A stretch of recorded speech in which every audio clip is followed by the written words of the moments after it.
Example of central angles and arc measure. Here we have a circle, circle G. We have an angle of 130 degrees. This is called a central angle. And we have another central angle here marked as 90 degrees, angle IGH. Let's see what they're asking for. What is the measure of angle HGI? So first, let's locate that. HGI. Oops, that is not right. The question was supposed to be HGJ. So let me rewrite that, fix it for you.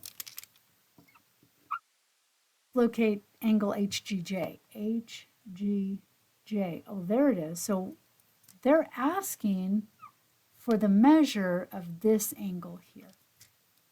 So what do we know? We know that this angle, and if I can just sort of sketch it or shade it, this is 90 degrees. We know this one's 130, and they're asking us about this third one. Well, to make a whole circle, they add up to 360 degrees. Let's see what that looks like. 90 plus 130 degrees plus I don't know needs to add up to 360 degrees. So what is the missing value to make it add up to that?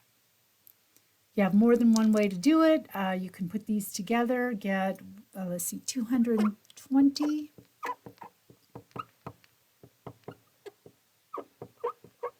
And you can use a little algebra, subtract 220.